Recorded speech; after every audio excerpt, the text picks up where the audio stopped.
everyone, this is Anna from Savvy Cat Realty, and today I'm here to talk to you about sustainability in Portugal. So for those of you who don't know, my name is Ana Caramujo. I am the owner of Savvy Cat Realty. Savvy Cat Realty is a relocation and investment agency that helps expats settle in Portugal in a sustainable way, both culturally and financially.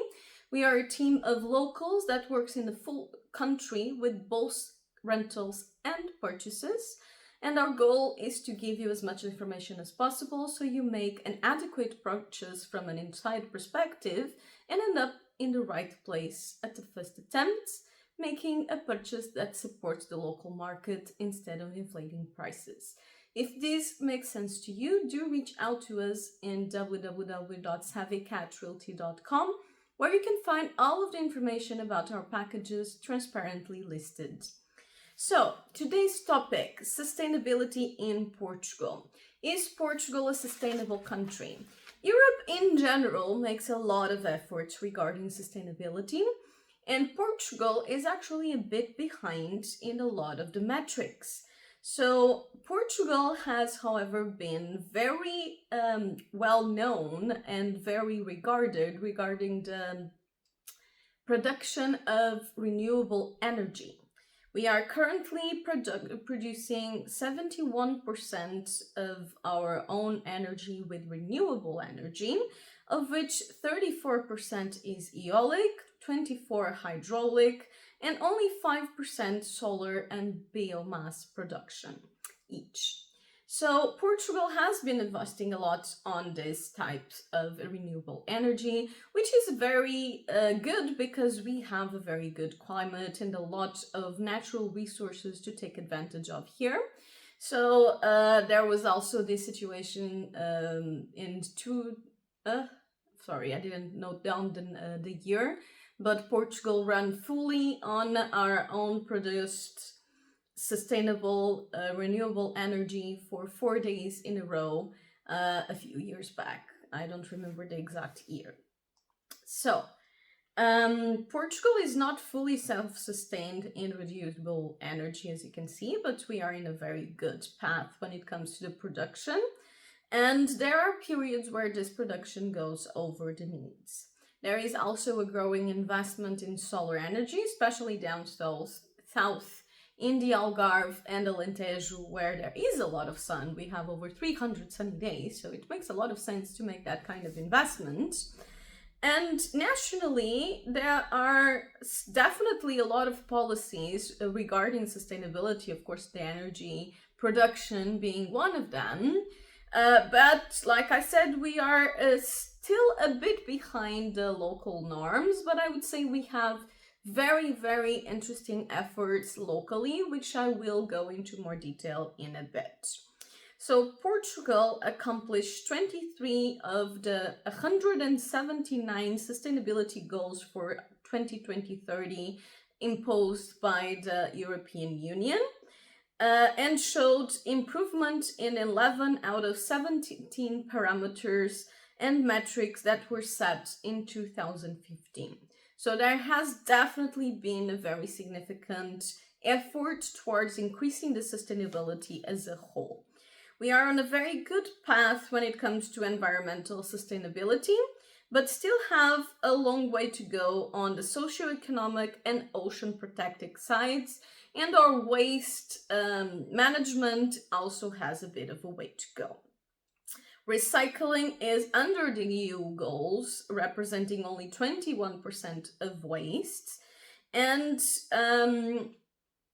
the ocean, and the Portugal has one of the biggest ocean land. It owns one of the biggest plots of ocean worldwide. And there should be more efforts towards keeping and maintaining the sea life. And our goals are currently under when it comes to regulations on fishing and also marine reserves. So when it comes to local policies, we actually have quite a few local policies that can be interesting. Porto and Lisbon are popularly considered sustainable cities. I am, however, not very convinced about that. Portugal does have a few interesting efforts, like we have the compostagem.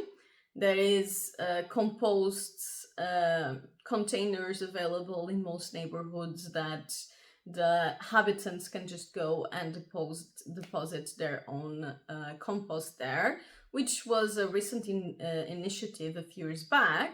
It's probably important to mention that my mother is actually an environmental engineer, so I'm generally quite up to date when it comes to the sustainability policies. And she's retired now, but she's very passionate about sustainability. And for example, a few weeks back, she went for a sustainability seminar in Lousada, and she was very impressed with the local policies regarding forestry and overall environmental education locally. And there was also quite a few, there's like a museum and a lot of communities in order to increase the local sustainability and self-production. So there are a lot of very interesting local efforts. Also important to mention that construction-wise, Portugal is quite terrible on the thermic isolation. So our cities in general spend a lot more energy than they need to, because our isolation and our energy efficiency is very terrible.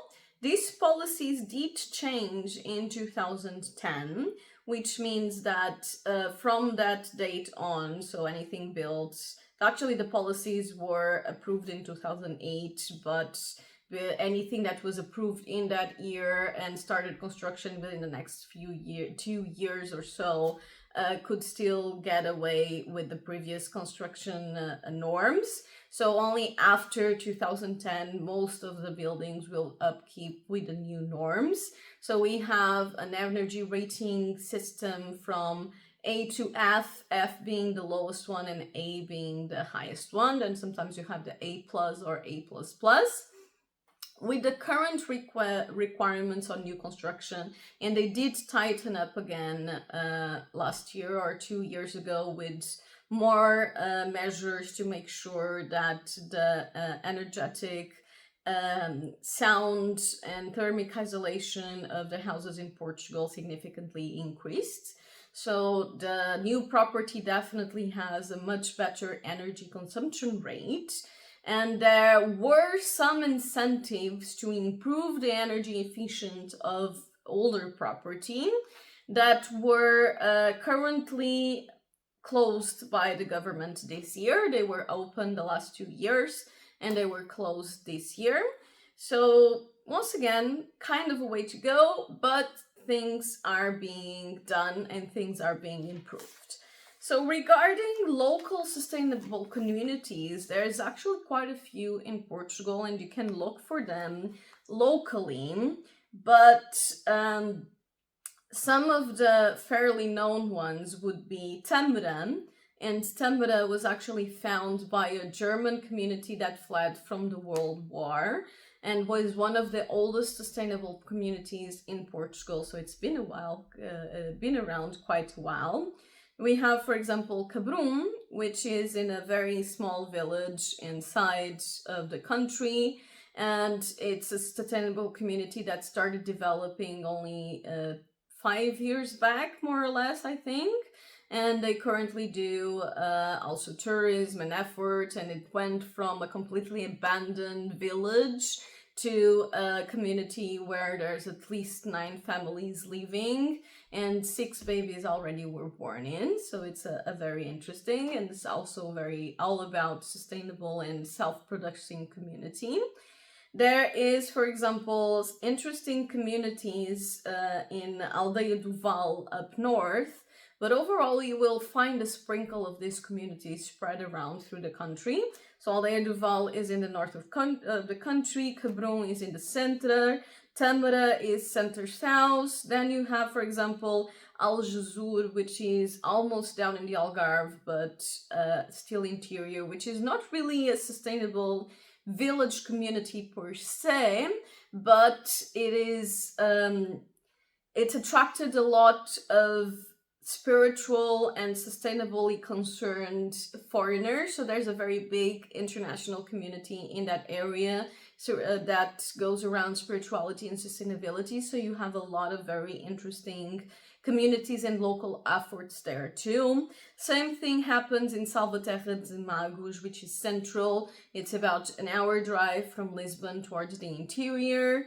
And overall, you have quite a few of these sustainable communities popping up in villages that are kind of falling in disuse, or were kind of falling in disuse towards the center and north areas.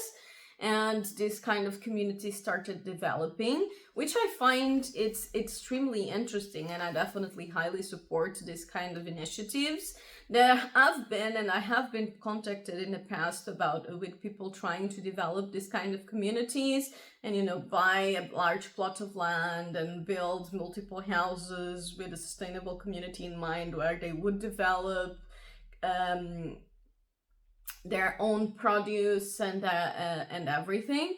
A few of those communities are definitely popping up. Like I said, they are a bit all over the place. There's also another one in the Coimbra Lousã region that even has an alternative style school, international school, that it's has their own unique program more oriented towards sustainability.